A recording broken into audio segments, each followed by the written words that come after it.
So this morning, Lompo Sumedo was talking about the Four Noble Truths and how to learn to use these in the practice to develop insight, develop these four realizations into each of the Noble Truths.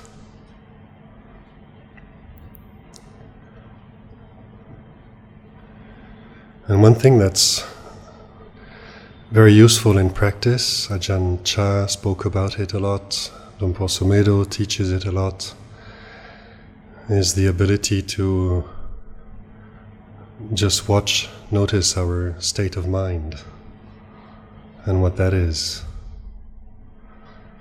So that's part of the four foundations of mindfulness. We've got Kaya Anusati, Vedana Anusati, Chitta Anusati, and Dhamma Anusati.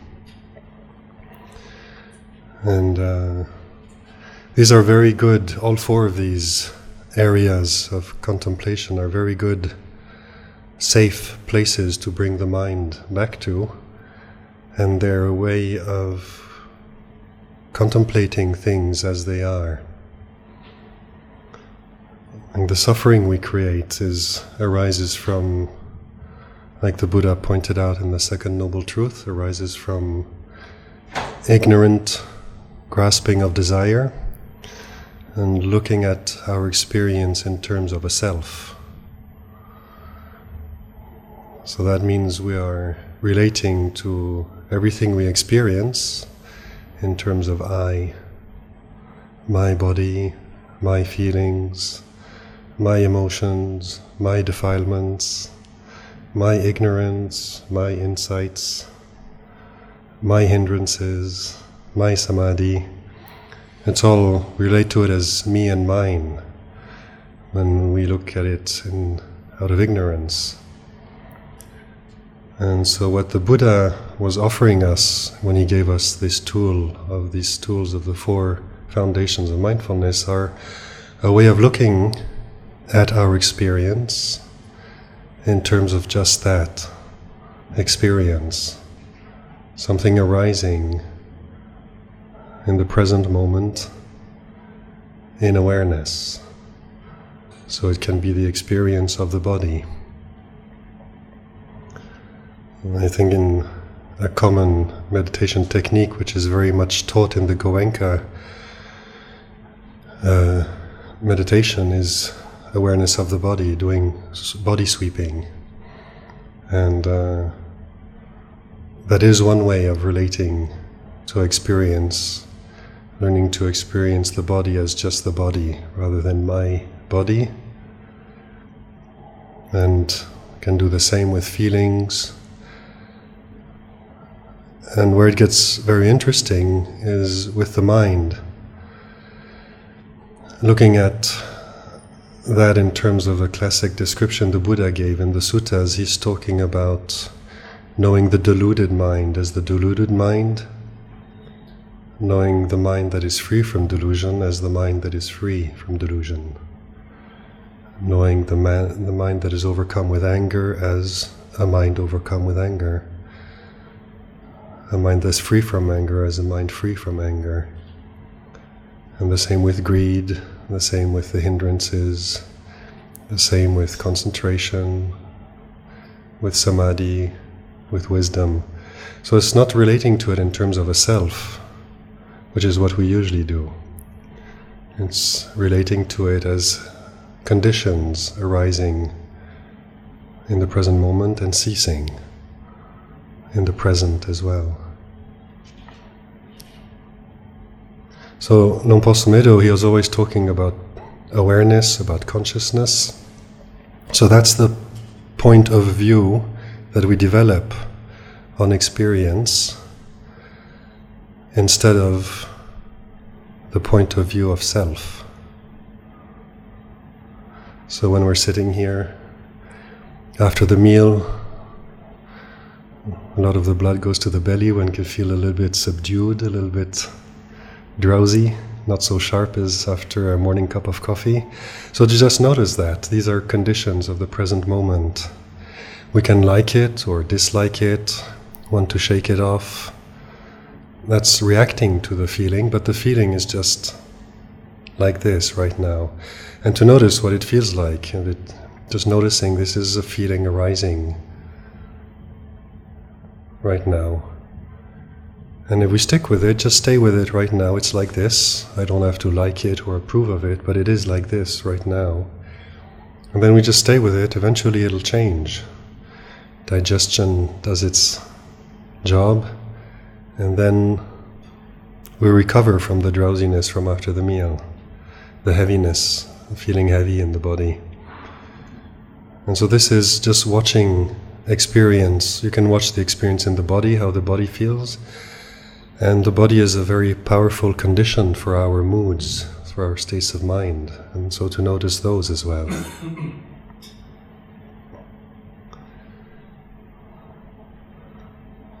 Sometimes when we hear some people teach the development of the path in a very sequential way, and they say first you have to do dana, and then develop your sila, your morality, refine that, and then you can start practicing meditation, and then when you have your jhanas developed, then you can practice vipassana.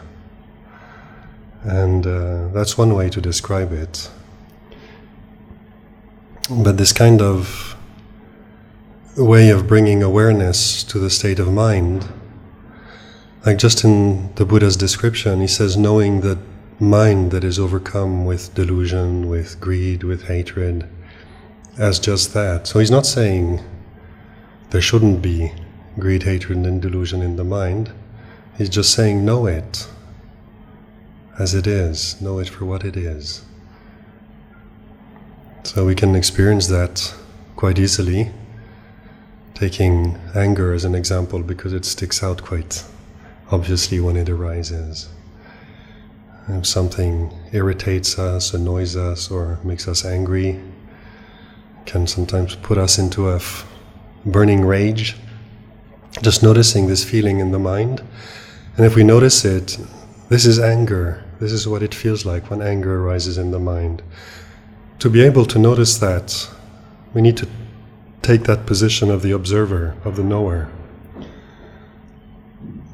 And so you have this distance between the knowing and the anger that arises in consciousness. So the knowing isn't angry. There's knowing of anger that arises. It lasts however long it lasts, and then it ceases. And then to notice when it has ceased, this is what it's like when there is no anger in the mind. So to know both of these. So bringing awareness to that. I like using that formula of the Buddha, knowing the mind when it's overcome by greed or when it's free from greed, overcome by anger or free from anger. And as Luang Por points out, it's very important to notice when the mind is free from these things as well. Otherwise it's very easy to create this impression, this idea in the mind that only enlightened beings know what it is to be free from greed, hatred, and delusion. Actually, we can experience it here and now. I'll take it, for example, that right now there are probably few or no one in this room is actually feeling angry. So to notice that, right now, do I feel angry? Is there anger? No. Just notice that this is what it feels like. This is what it's like. The experience of the mind when there is no anger is like this. And then later something happens and the reaction arises inside of anger. Notice, oh, okay, so this is what it's like when anger arises. Just watch it and then it ceases. And watching things in this way, we develop this confidence in this position of knowing. And the experience that arises in consciousness, whether it's anger, greed, delusion, whether it's just thinking, other hindrances, whether it's emotions such as jealousy or self-consciousness, irritation, worry, anxiety, depression, happiness, anything. It is all something arising in the present moment. It lasts and it ceases, and the position we're cultivating is this position of knowing. And that's what is always pointed to as the refuge.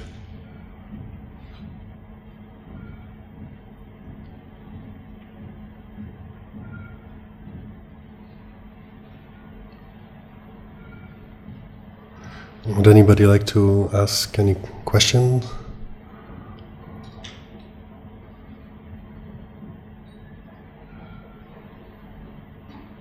I think there's a microphone behind you. Hindi में बोलना, आप translate करके पूछ लीजिएगा। वो विपश्यना के बारे में आप बोलते हैं कि विपश्यना का जो आप डिस्क्रिप्शन दिया, मतलब तो वो अल्टीमेट लिबरेशन तक ले जाता है या नहीं, वो आप थोड़ा क्लियरिफाई करें तो ठीक रहेगा। और अल्टीमेट लिबरेशन के लिए मतलब किसी को क्या करना होगा, वो भी थोड़ा क्लियरिफाई हो जाए तो अच्छा रहेगा।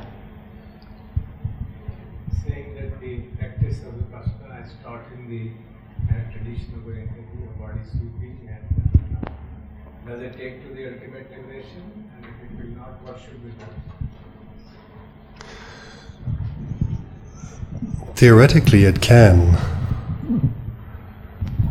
Like, so the Buddha taught the 4 foundations of mindfulness. He didn't teach just one foundation for mindfulness. And please.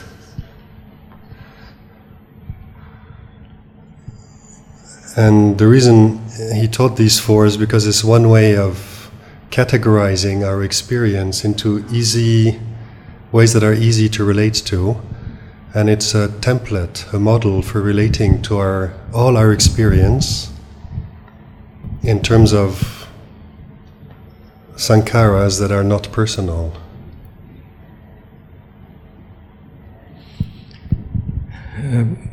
आपका उत्तर है कि थियोरेटिकली तो ऐसा कह सकते हैं कि उस तरह से भी हमको वो परम सत्य तक ले जाएगा, लेकिन हमें इस बात के ऊपर भी ध्यान देना चाहिए कि भगवान ने 4 सतिपट्ठान बताए, तो वो चारों की करने की आवश्यकता है और उसको उस तरह से करने की कि ये हम इसमें आत्म भाव न रहे, अत्ता भाव न रहे, तभी हम उस तरफ पूर्ण मुक्ति की तरफ बढ़ सकते हैं।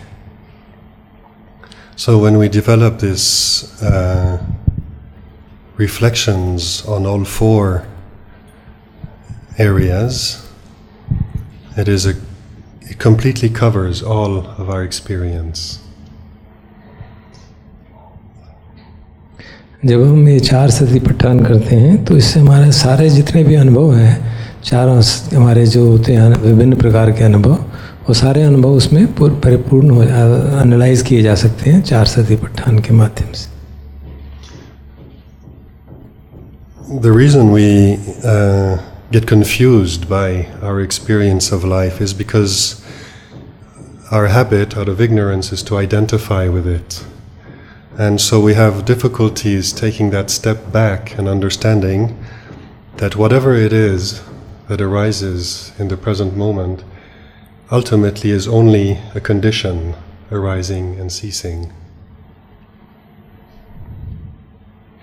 जो दिक्कत हमें सामान्य जीवन में और साधना में भी होती है अविद्या के कारण, कि हम ये भूल जाते हैं कि जो भी इस समय उदय हो रहा है, व्याप्य हो रहा है, वो अनित्य है और पर्सनल नहीं है। वो हमारा एक कंडीशन फिनोमेना है, किन्हीं कारणों से वो उत्पन्न हो रहा है और किन्हीं कारणों से वो व्यय हो रहा है, तो उसको हम पर्सनली ना लें।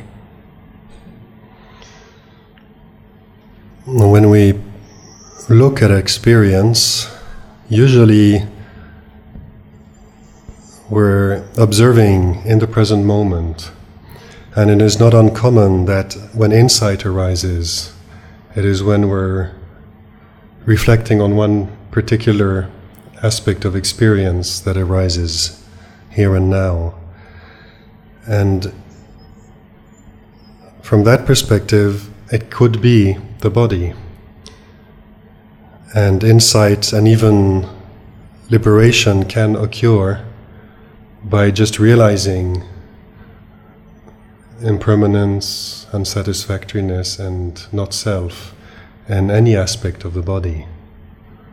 So it is a valid object of way of reflecting. जो हम साधना करते हैं, अगर वो चारों में से एक भी डायमेंशन हम ले लें तो वो भी हमारा एक अनुभव ही है. तो हम काया का अनुभव ले सकते हैं.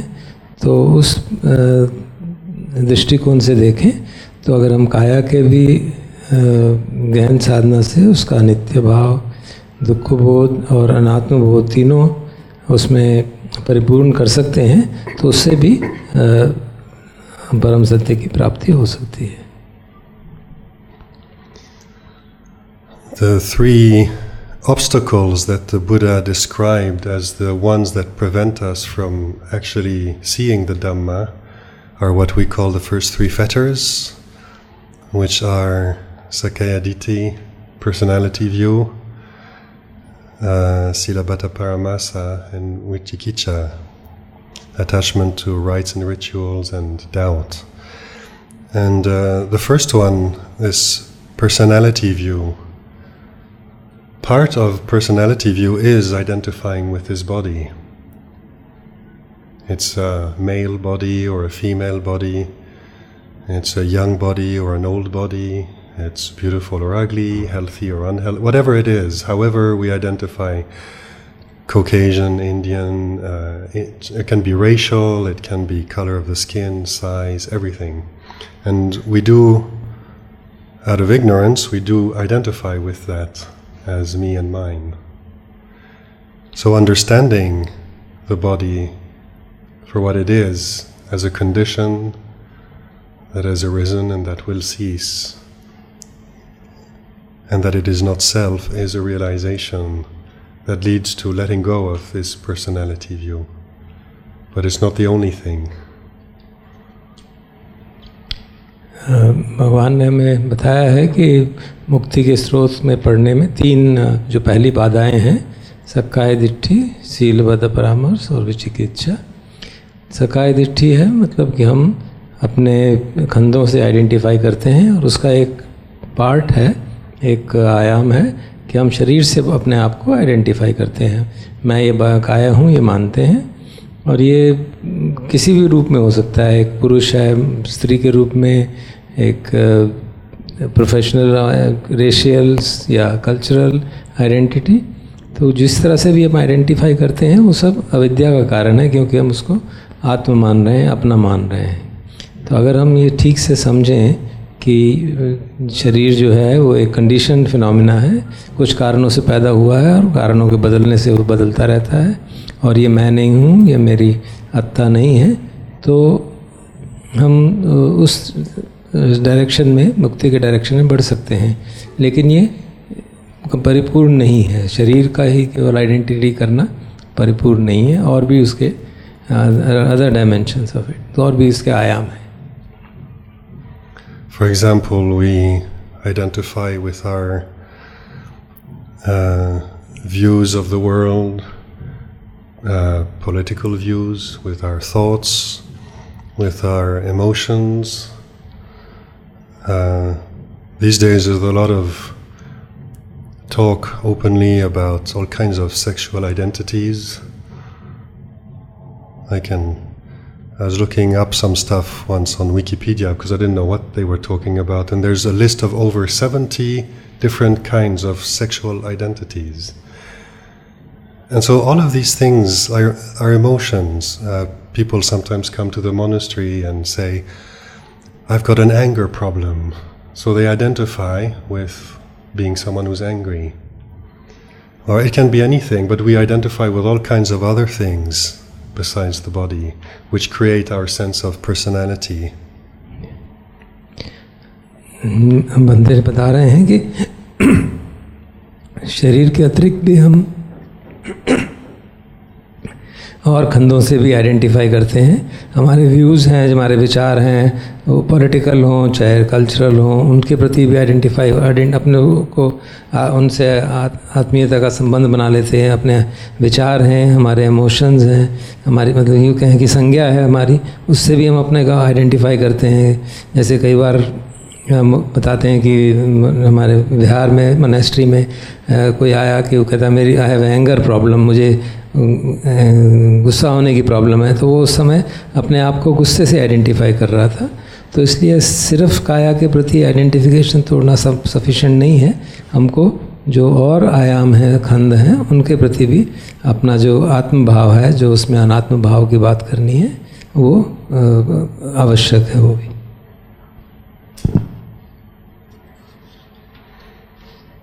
we create identity through our emotions. When just language reflects that, and because very often we don't reflect on thinking as being just thinking, we just take that as a definition of ourselves. For example, we say, I'm angry, or I'm afraid, I'm anxious. And that's what language does. That's what we have as a means of communicating. But also it can easily be deceiving. We deceive ourselves in this use of language and actually believing I am afraid, for example, and we identify with the fear. And in practice, in terms of developing understanding and reflecting on this, it's more useful to consider this is fear arising in consciousness. It's the same experience, it's the same thing is happening here, but we're using words that don't include the personal pronouns, so we're not taking ownership of the experience. So this is not a useful way of communicating between us, but it's very useful to use that as an exercise to rephrase our thoughts without the personal pronoun, because it just sheds a different light on the same experience. Instead of it being a personal experience, then it becomes a condition arising. And then recognizing it as a condition that's arising in the mind is not self, and we can stay in the position of the knowing and watch it cease. आप हमारा ध्यान आकर्षित कर रहे हैं कि जो हमारी भाषा है, लैंग्वेज है, उसकी भी एक अपनी सीमा है, क्योंकि लैंग्वेज जो है वो कम्युनिकेशन के लिए बहुत अच्छी है. मैं और मेरा का भाव उसमें शब्द इस्तेमाल होते हैं, मैं, मेरा, तेरा, तुम्हारा. तो उसको उससे हम आइडेंटिफाई करने लगते हैं, क्योंकि हम जो सोचने का तरीका है उस पर रिफ्लेक्ट नहीं करते, उस पर विचार नहीं करते, उसको ठीक से समझने की कोशिश नहीं करते कि जो भी हम भाषा में बोल रहे हैं कि ये मैं डरा हुआ हूँ, या मुझे गुस्सा आया हुआ है, या मैं गुस्से में हूँ. तो भाषा की अपनी कमज़ोर एक लिमिटेशन है कि उसमें मैं का शब्द भी इस्तेमाल करते हैं, और उसको जब हम कहते हैं मैं गुस्से में हूँ तो समझते हैं कि ये गुस्सा मेरा पर्सनल एक आइडेंटिटी हो जाती है. जबकि वो कहते हैं कि अगर आप उसको इम्पर्सनल प्रोनाउन की तरह यूज़ करें, अगर उसको अवॉइड करें उसमें, तो गुस्सा आ रहा है तो जैसे भगवान कहते हैं कि हम जाने कि हाँ गुस्सा, मेरे चेतना में गुस्सा जाग रहा है, मन में गुस्सा जाग रहा है, तो उसको मैं और मेरे का भाव न रखें. लेकिन क्योंकि भाषा ऐसी है कि हमको आपस में कन्वेंशनली उस सर्वनाम और प्रोनाउंस और नाउन्स यूज़ करने पड़ते हैं, तो उसको कारण एक भ्रम सा पैदा हो जाना चाहता है. तो अगर हम उसके प्रति जागरूक रहें, भाषा के ऊपर भी रिफ्लेक्ट करें कि ये एक कन्वेंशनल रियलिटी है, सचमुच में गुस्सा जाग रहा है, ये मेरा गुस्सा नहीं है या ये मेरा भय नहीं है, ये भय जागा है कुछ कंडीशंस के कारण, कुछ कंडीशंस के कारण गुस्सा जागा है, तो फिर हमारा अनात्म बोध पुष्ट होता चला जाएगा. So cultivating the path that leads to liberation from suffering is a path of letting go, but it's also a path of discovery, of discovering what it is that we are attached to, how we are attached to these things, how does attachment develop. As this act of grasping hold of something, it's an emotional thing. It's really something that operates at gut level. We don't think, oh, I'm going to identify with that and grasp hold of it. It all operates in a very visceral level. And so we need to learn to recognize for each one of us the cocktail of attachments, that you can find them all in the 4 foundations of mindfulness, but for each one of us it'll be a little bit different. The patterns are different. So the path of practice is a path described sometimes as a path of self-knowledge, to learn to recognize what are the things we are attached to. It could be the body, a very strong attachment usually, but they're also attached to our feelings. The whole universe is basically running away from suffering and running after happiness. And that's something that's happening on the feeling level. Sukha Vedana are the feelings of happiness in the body, but also in the mind. Dukkha Vedana, we all want to keep away from those. And Adukkama Sukha Vedana, the ones that are neutral, we usually don't pay attention to. But actually those are the peaceful ones, when we learn to recognize them. जो मार्ग का प्रतिपादन करना है, जो हमको दुख मुक्ति का मार्ग है, उसमें सामान्यतः ये कहा जाता है कि हम अटैचमेंट को छोड़ने का, लेटिंग गो का मार्ग है. इसको हम एक तरह से अन्वेषण का मार्ग भी कह सकते हैं, कि हम एक डिस्कवर कर रहे हैं, जानना चाहते हैं कि हम किस चीज़ से अटैच्ड हैं, और कौन सी चीज़ है जो हमको अपनी ओर बंधन में बांध देती है. जो महासती पट्टान सुत्ता है उसमें सारे किस तरह के बंधन हो सकते हैं, उन सब का डिस्क्रिप्शन है. लेकिन हमारा हर आदमी का अपना अपना एक मिक्सचर सा होता है, एक मिश्रण सा होता है. कोई किसी से अटैच रहता है, किसी खंड से, कोई किसी खंड से अटैच रहता है. तो हमको ये अपने आप जानना पड़ेगा कि हम केवल शरीर से ही अटैच नहीं होते, फीलिंग से भी हम काफ़ी अटैच हो जाते हैं. तो जो एक पूरा मार्ग है वो दुख मुक्ति का मार्ग, उसको सेल्फ नॉलेज का मार्ग, अपने को डिस्कवर करने का मार्ग भी कहा जा सकता है. जो भी हम अटैचमेंट है, जो ग्रैस्पिंग है, जो उपादान है, वो इमोशनल लेवल पे होता है, गट लेवल पे हमारा इंस्टिंक्ट है, जो बेसिकली बना हुआ है, इंस्टिंक्ट रिएक्शन. तो उसको भी हमको समझने की आवश्यकता है. और जो फीलिंग्स हैं, जो वेदना है, वो शरीर के से लेकर कारण पे भी और मन के कारण भी ख़ास तौर पे काफ़ी अटैचमेंट का कारण बनती हैं. वो सुख वेदना हो सकती है, दुख वेदना हो सकती है, अदुख असुख वेदना हो सकती है. सुख वेदना से भी अटैचमेंट होता है, दुख वेदना से हमें विभव का भाव रहता है, और अदुख असुख वेदना से शांति का भाव रहता है. तो हम उससे भी अटैच होने का एक कारण बन सकता है.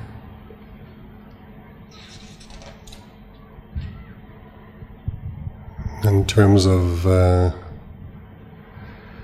observing the mind, it is very helpful to learn how to recognize the state the mind is in. One thing that seems to be a very common story for meditators, for practitioners, we start getting some peace of mind, developing some samadhi, and it's a very pleasurable state of mind. But then we get attached to it. And when the mind is not peaceful, we feel like we're not practicing right. We're doing something wrong. But just coming back to the way the Buddha describes Cittanupassana in the Satipatthana Suttas, recognizing the developed mind as the developed mind, the undeveloped mind as the undeveloped mind. So it's not about having samadhi or experiencing jhanas and blissful states. It's about knowing whether the mind is at peace or if it's agitated, restless.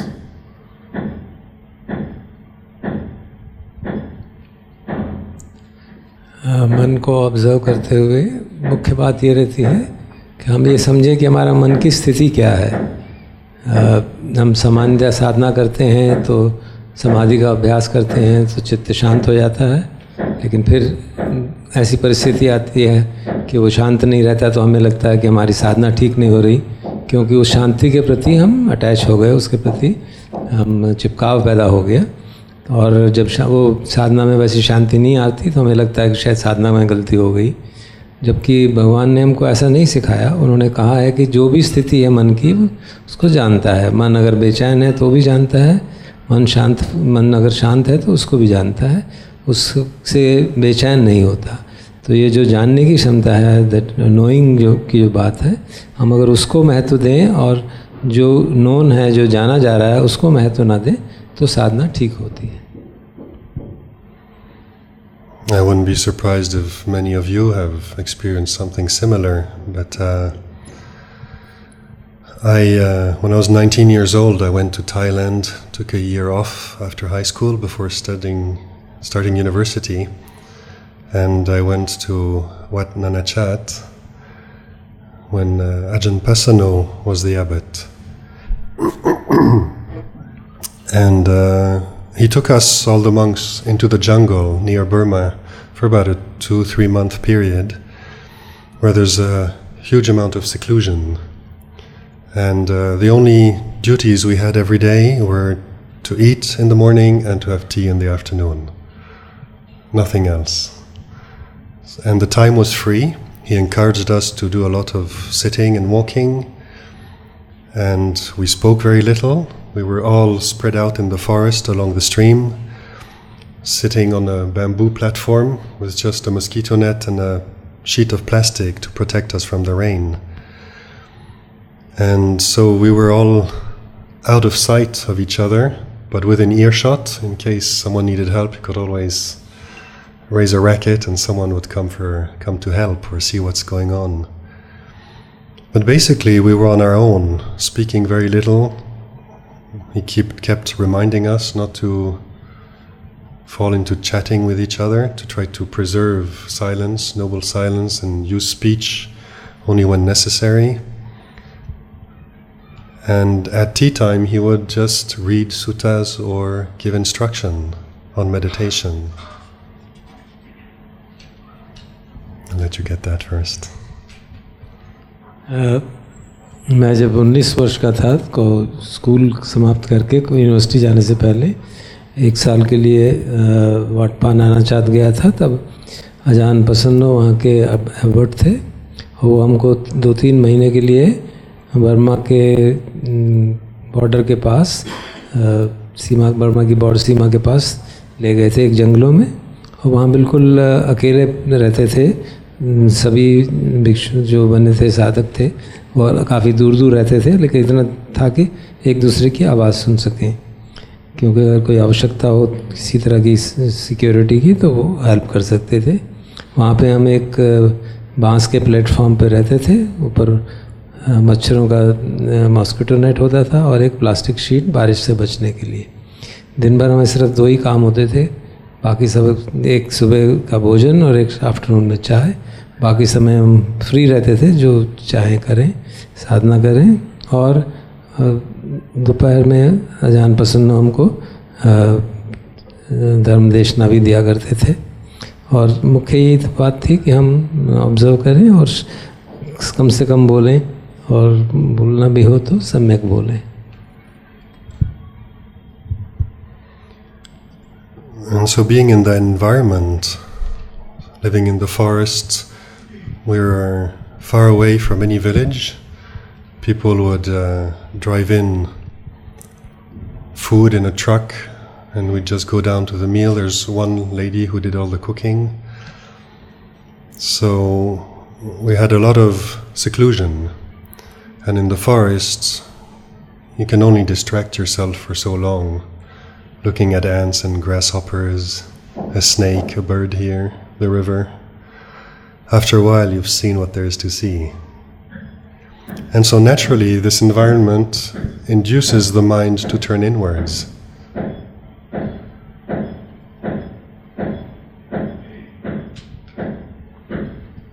जो जंगल था वो शायद गांव से काफ़ी दूर था, तो इसलिए वहाँ एकांतवाद काफ़ी अच्छा था। हमारे लिए भोजन एक ट्रक के अंदर आता था जो दूर गांव में बनाया जाता था, और बिल्कुल एकांत में रहने से कोई डिस्ट्रैक्शन भी नहीं। वहाँ पे कोई ऐसी वस्तु नहीं थी कहाँ डिस्ट्रैक्शन हो सके। कुछ बर्ड्स को शुरू में देखा, कुछ जानवर देखे इधर उधर, कुछ समय तक, उसके बाद मन भर जाता था। तो ऐसा एनवायरनमेंट जो है वो एकांतवास का और अंतर्मुखी बनाने के लिए बहुत सहायक होता है। So some people found this environment challenging and a bit too much to cope with, and others found it very conducive for practice. For myself, it actually led to some interesting experiences in terms of samadhi. But altogether, I stayed there and at the monastery in Nanachat only for 9 months, and then I went back to Switzerland to study. But the experience of having ordained as a novice was strong enough to give me a taste of what it is like to renounce the world, even for a short period. And the happiness that comes not from experiencing happiness per se, as much as the happiness that comes from letting go of suffering.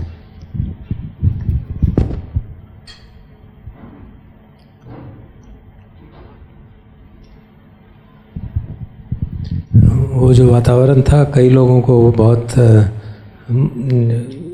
मुश्किल लगा, उनके लिए बहुत अधिक कष्टदायक था। कई लोगों को बहुत उत्तम लगा कि अपनी साधना के लिए ठीक है। मेरे को भी वहाँ पे काफ़ी इंटरेस्टिंग समाधि के एक्सपीरियंसेस हुए। इस तरह 9 महीने वाटपा नानाचात में रहने के बाद जब मैं वापस अपने घर स्विट्ज़रलैंड गया, तो वो जो 9 महीने का एक सामने का अनुभव था, वो बहुत मन को स्ट्रॉन्ग करने में मदद रहा। और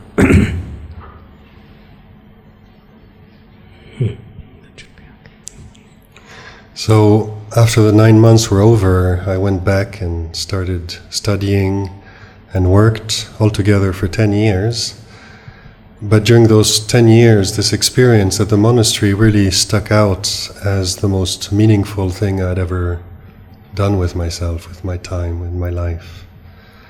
And so as I always longed to go back, and after 10 years, I just decided I had done enough, and it was time to come back. But then when I came back, I remembered what had happened 10 years before, and I was determined to make up for 10 years of lost time.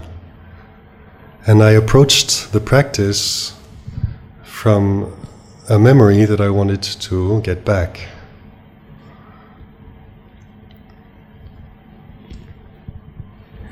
नौ महीने वहाँ रहने के बाद मैं वापस घर गया, तो फिर मैंने अपनी पढ़ाई पूरी की और 10 वर्ष तक काम भी किया। लेकिन वो जो मोनेस्ट्री का एक अनुभव था, जो वहाँ रहने का अनुभव था, हमेशा मेरे मन में लगा रहा कि वो, और मन में भाव बना रहा कि मैं किसी तरह से फिर वापस चला जाऊँ। 10 वर्ष बाद मुझे लगा कि मैंने काफ़ी काम कर लिया है और अब मुझे वापस जाना चाहिए, और मैं फिर मॉनेस्ट्री में वापस चला गया। लेकिन वो जो मेरी याददाश्त थी, मेमोरी थी उस पुराने अनुभव की, वो मेमोरी बनी रही, और मैं सारा जो उस मेमोरी को रिलीव करने के लिए, उसको दोबारा अनुभव करने के लिए उस साधना को और उस अनाचात में रहने को उसी पर्सपेक्टिव से देखता रहा। पुरानी जो मेमोरी थी उसके आधार पे उसको देखता रहा। So what happens when we do that is that we're not looking at what we have. We're looking at a memory and trying to recreate that. And so there's a very strong sense of, from desire, trying to create a result and using willpower to try to get there.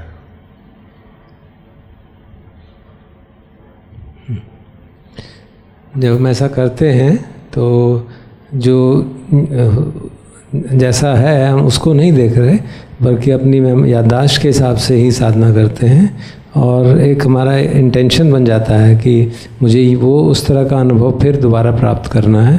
तो जो यथाभूत सत्य है उसको नहीं देख के अपनी memory के आधार पर साधना करने लगते हैं। So willpower works on the short term, but it's not a technique that you can sustain on the long term to develop the practice. And I discovered that I was a very perseverant person, and I really pushed it a long time before I realized my mistake. But basically what I discovered is that trying to force the mind to develop samadhi, it works for a time and then it all falls apart, and the only thing I was left with was a lot of frustration, not getting what I want, and getting irritated and annoyed with everything that seemed to disturb the right ingredients for my samadhi to come together. तो जो will power के आधार पे कुछ भी प्राप्त करना, समाधि को प्राप्त करना, जो थोड़े समय के लिए चल सकता है, शॉर्ट टर्म के लिए, लेकिन लंबे समय तक नहीं चल नहीं सकता। और ऐसे करने से मैंने जब निरीक्षण किया तो पाया कि मैंने काफ़ी परसिवरेंट था, मैं काफ़ी प्रयास करता रहा था निरंतरता से, और ये बात काफ़ी समय बाद समझ में आई, अपनी गलती समझ में आई कि मैं ज़ोर ज़बरदस्ती करके समाधि का अभ्यास नहीं कर भी लूँगा थोड़े समय के लिए, लेकिन वो फिर बिखर जाएगी, और जब समाधि टूट जाएगी, उसका लाभ ना होगा तो बड़ी फ्रस्ट्रेशन आती है, मन इरिटेट होता है, बेचैन होता है, और वो उसी समाधि को प्राप्त करने की कोशिश करता रहता है। And also developing samadhi can become a goal in itself.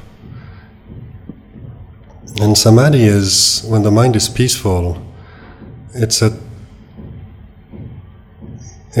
state of mind that's created depending on conditions. So sometimes the conditions are conducive and sometimes they're not. So just developing samadhi for its own sake is not liberating.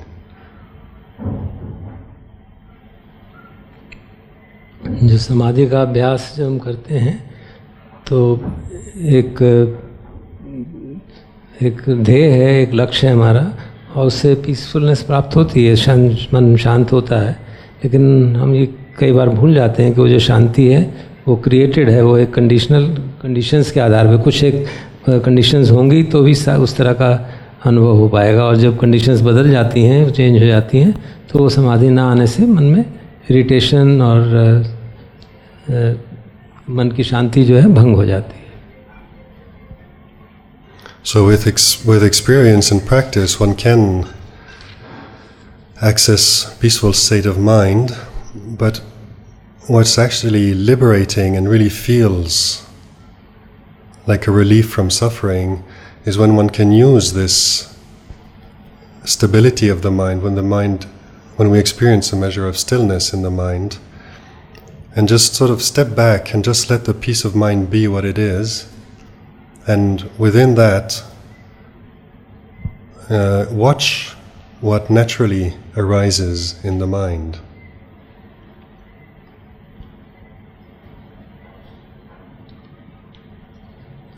काफ़ी practice से और लंबे समय तक practice करने से हम ये जो शांत स्टेट्स हैं, समथ की स्टेट्स हैं, वो प्राप्त कर सकते हैं और उसके लाभ शांति के रूप में उसका लाभ भी होता है। लेकिन उस परिस्थितियाँ बदल जाती हैं और असली उसका लाभ ये है कि अगर हम उसके आधार पे, शांत चित्त के आधार पे हम देखें, जानें कि मन में जो कुछ भी उठ रहा है उसको जानें, तो वो उस प्रसाधना का एक उचित उपयोग होगा कि शांत चित्त से हम वी स्टार्ट वॉचिंग कि जो भी मन में उठ रहा है, जिस तरह का भी संकार उठ रहा है, उसको जानते रहें।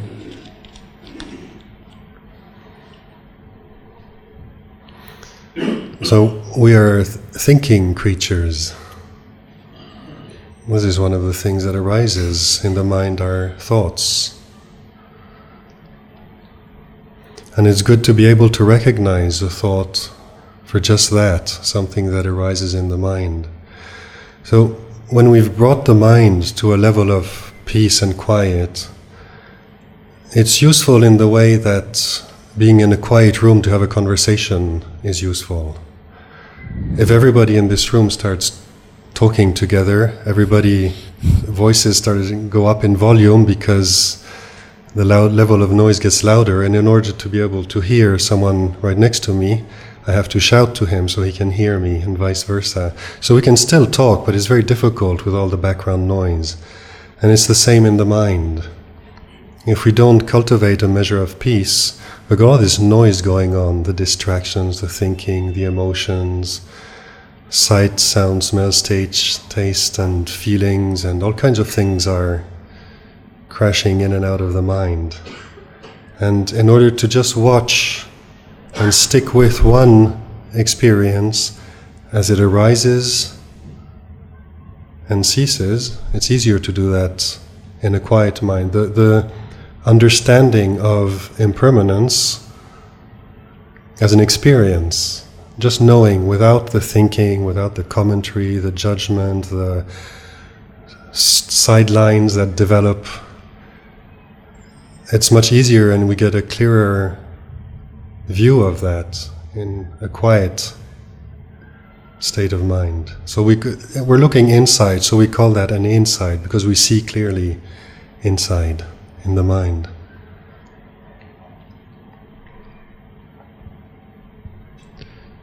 जो हम लोग विचार करने वाले प्राणी हैं, और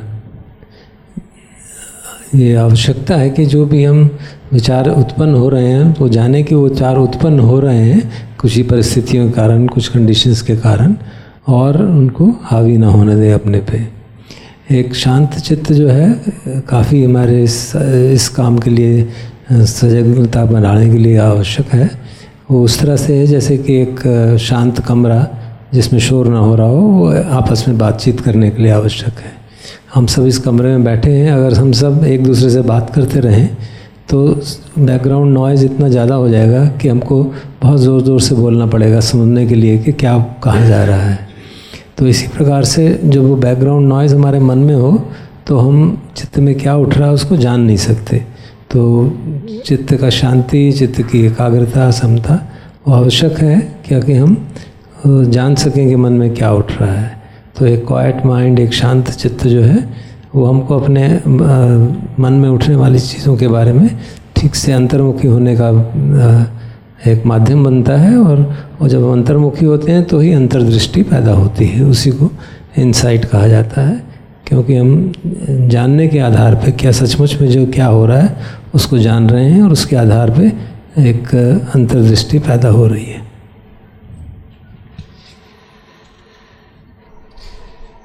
We usually get interested in the content of our experience, the contents of our thoughts, the flavors of our emotions, whether happy or unhappy emotions.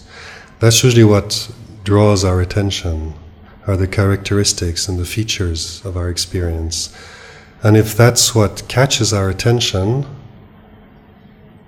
we are moving in very close to our experience and identifying with it and with the details of it, and we lose the bigger picture. which is what the Buddha was pointing out to, is that no matter what the details and the characteristics of any experience are, it's always anicca, dukkha, anatta. सामान्यतः हम जो हमारे अनुभव होते हैं, अनुभव क्या हो रहे हैं उसके अंदर उसके जो कंटेंट्स है उसमें खो जाते हैं. वो विचार हैं, इमोशंस हैं, उनमें हम इतना ज़्यादा खो जाते हैं कि उसको जो बड़ी लॉन्ग बिग पिक्चर है, जो लंबी पूरी उसकी वास्तविकता है, उसकी सच्चाई है, वो छूट पाती है.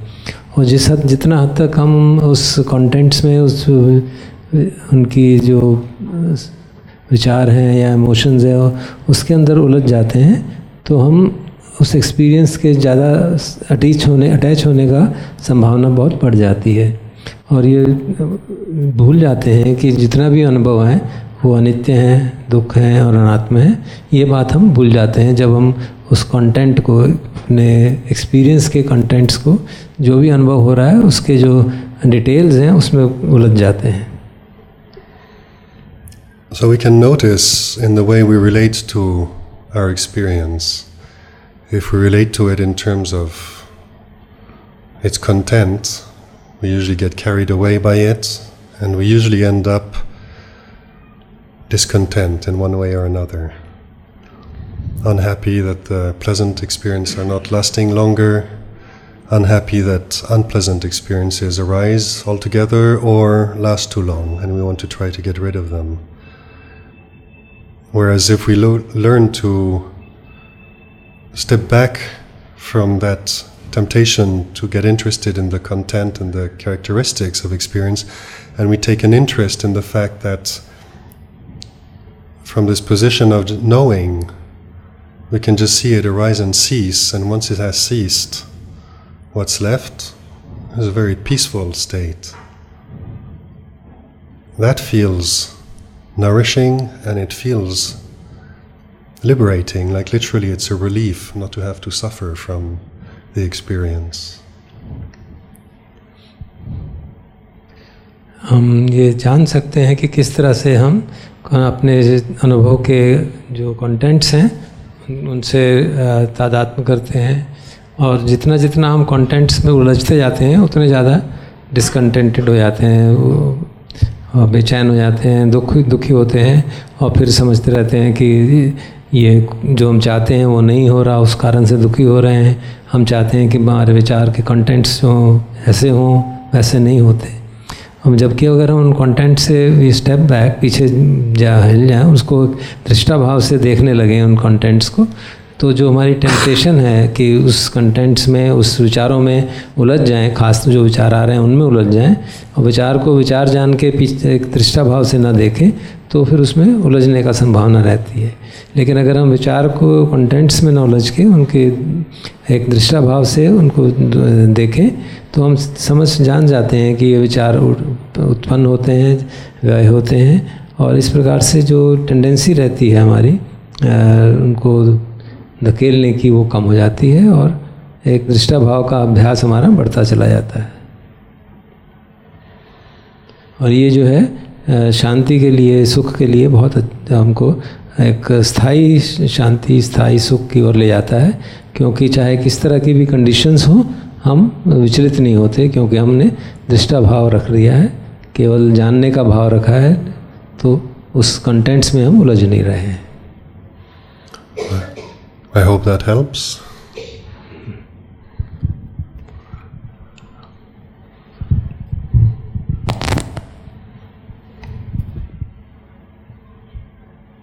What actions must one take to develop a sense of urgency? So, what actions to take to develop a sense of urgency?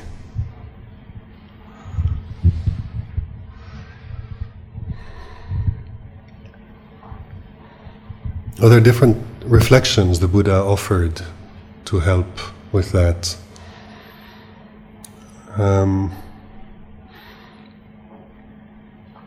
Usually we lose the sense of urgency because we get distracted and deluded.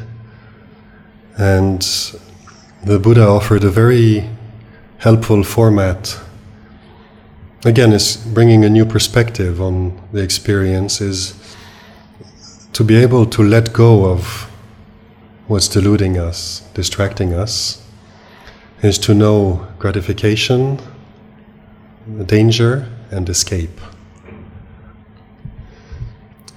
And so often it's good to identify what it is that distracts us, because we lose a sense of urgency because we get sidetracked, right? What is it that's what is it? There's usually a set of things that distract different people. Some people like to go traveling and discovering new sights. Others like music. Others just like thinking a lot. Yes. Laziness. Yeah. But whatever it is, I mean, it's good if you can recognize the areas that you do tend to invest time in, and then later you figure, oh, I could have used that time to practice. And so if you recognize what is it that's satisfying about those things, because they are satisfying, otherwise we don't get attracted to these things. It can be anything, really, like everyone finds his little hobby, his pet distractions. But to recognize that whatever it is, we're finding gratification in that. So we're experiencing basically sukha, vedana, happiness in that. It's not always unwholesome. Like for example, you speak of chess, you develop a lot of concentration with chess. And you can't keep track of different possibilities and moves and sequences if you're distracted by what happened yesterday and what might happen tomorrow. You need to put all of that aside.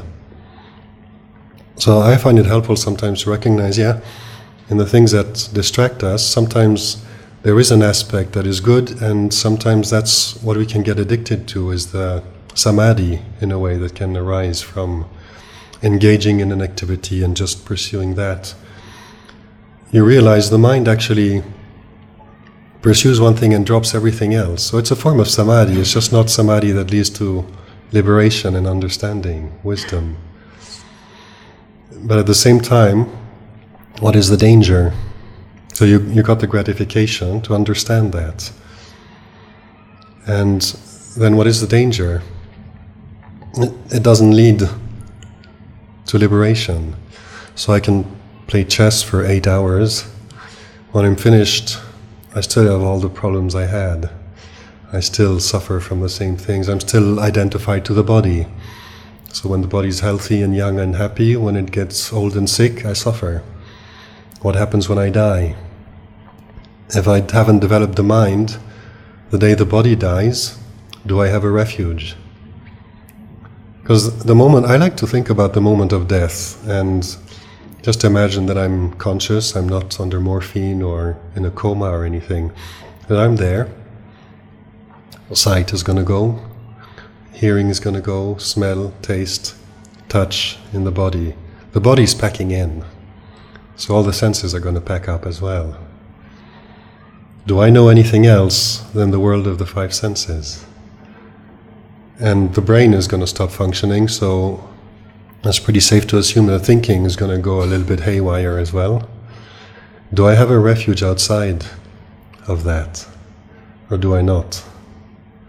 And if I don't, what is most likely going to be my state of mind when I lose everything that I know, and all of a sudden I'm hanging there in complete unknown? Most likely the reaction will be fear. And when we're afraid, I mean, look at someone who doesn't know how to swim. You push them in the water, they're just sort of frantically trying to grab hold of something to keep above board. And that's usually what leads to the next rebirth. We're used to a body, we're used to the 5 senses. One body dies, most likely we're just going to turn around and grab the next body available. Has been conceived, whether it's a human body, whether it's an animal body, a ghost, a deva, a hell realm, according to our karma. But that's the most likely result of that, is we're just going to turn around and grasp the next thing, as we've done our whole life. And if one experience arises, when it ceases, we just grab the next one and the next one. And like a monkey going from one vine to the next in the forest, never always afraid of hitting the floor, falling through emptiness. And so if we don't develop this awareness in the present moment and trust awareness, trust consciousness, mindfulness and understanding, if we develop that as a refuge, as a base, you start to discover what it is when there is no greed in the mind, when there is no anger, when there's no delusion, when there's no thinking, when there's emotion, no memories. Like, as we learn to recognize these things that arise, how we tend to grasp hold of them, grab onto the ones we like to make them last longer, to indulge in them, grab hold of the ones we don't like so we can try to get rid of them. It's always grabbing hold. We learn not to do that, just let whatever arises, arise, and then let it pass. What are we left with? We're left with silence. We're left with peace. That is not dependent on sounds, smell, taste, touch, emotions, thinking.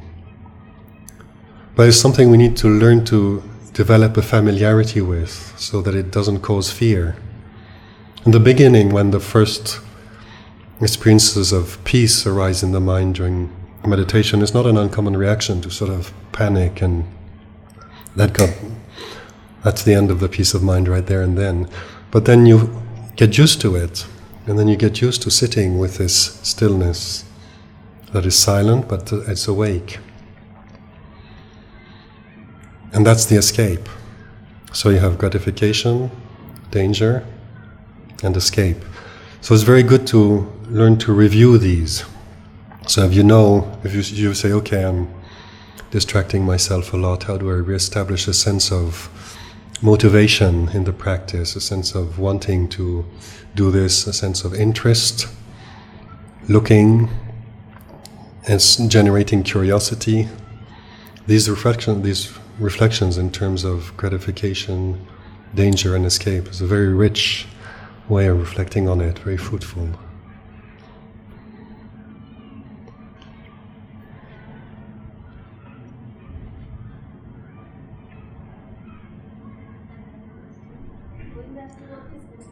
Just wait for the mic, please. She has the mic, but she needs to turn it on.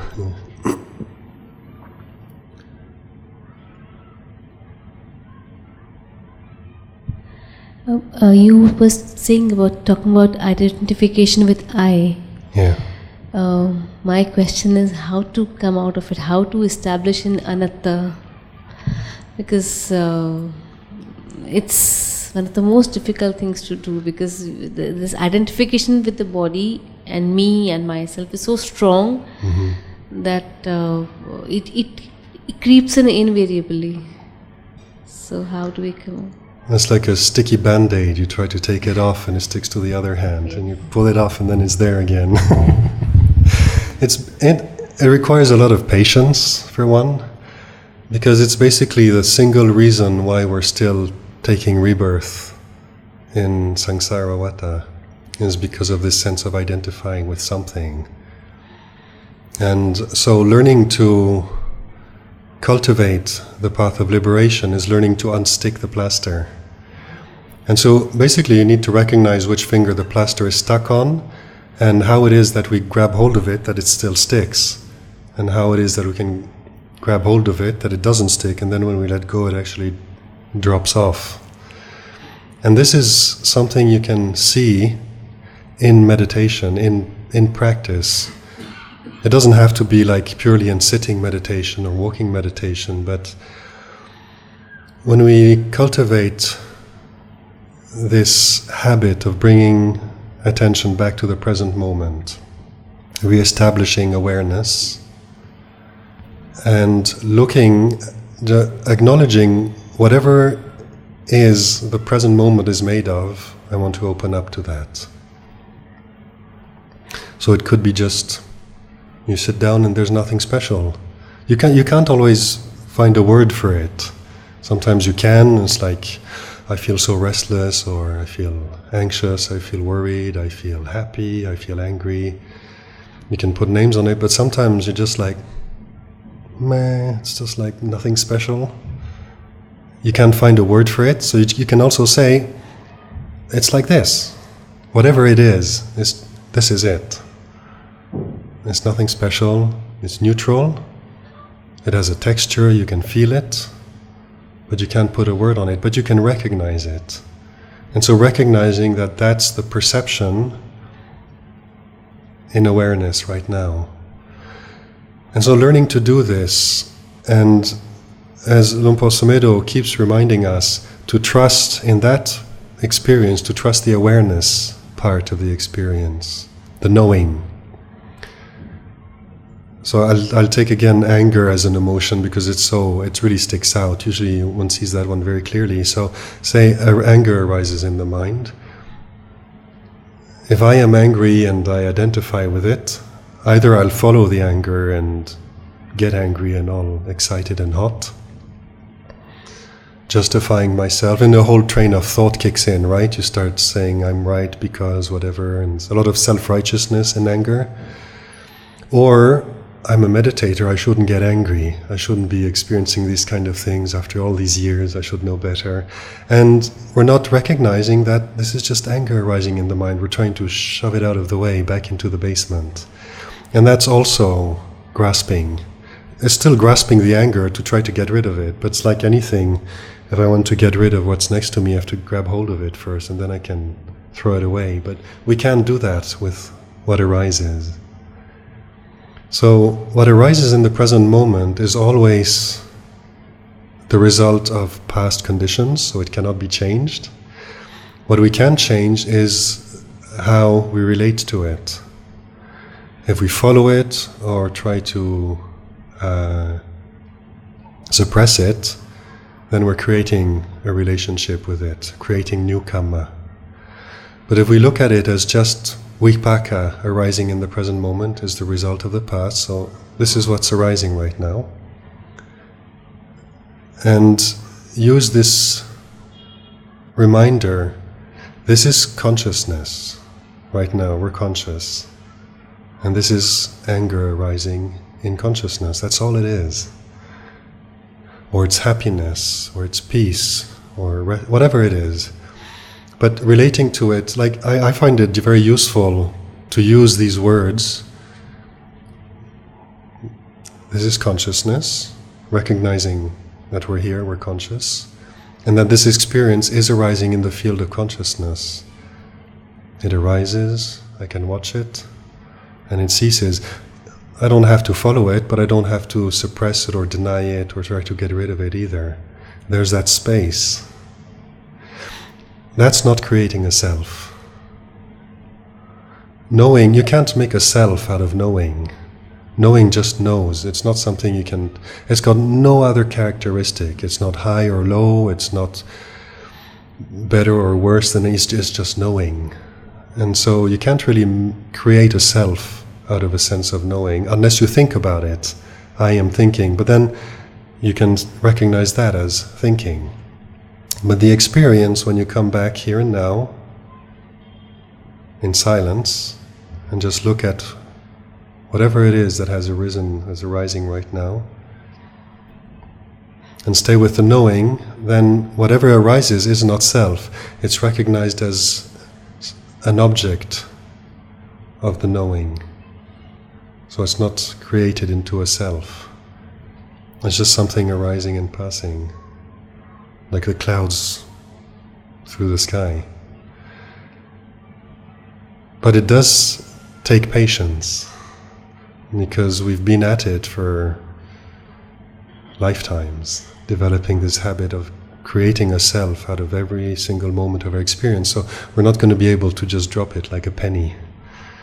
And it's really a matter of developing this insight here and now. So all we have is here and now. So if we just bring attention back here and now and recognize what's now, don't think about all the work you have to do or all the work you have done. Just come back here, and we develop a very energizing sense of joy in just this buoyancy that develops in the present moment of being here and staying with the here and now. Memories arise, we tend to create them as the past, but if we just recognize it as right now, it's just a memory. The past doesn't exist. It's in the present, it's a memory. And the future does not exist yet. It's a creation, a plan, a project in the present. So always just coming back to the present. You start feeling safe in the present. And knowing things arise and cease in the present. And you just stay with that sense of freedom. Because you're not creating attachments to all these things. Then you start, it develops momentum, and little by little you just, as things arise, we learn to let them go, and we recognize that creating a self is really an emotional habit. So little by little, it's like a very tightly clenched fist that we're trying to relax. It takes time to sort of slowly open up. And experience still flows through, but we're not trying to hold on to it, we just let it come and go. And there's a real relief in letting that happen. So it's really just coming back to the present and trusting this awareness. Does that help?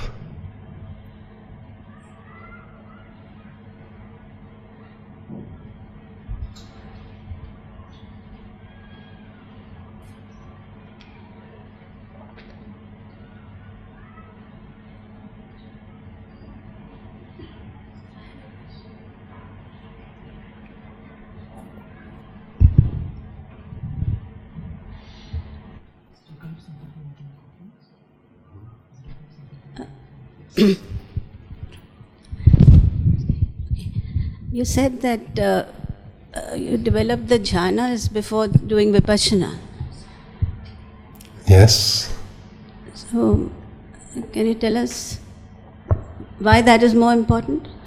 No, it's just something you hear sometimes when people teach. There you can talk about the path sometimes the path is presented as a sequential series of, it's like you have to go from stage 1 to stage 2 and then stage 2 to stage 3.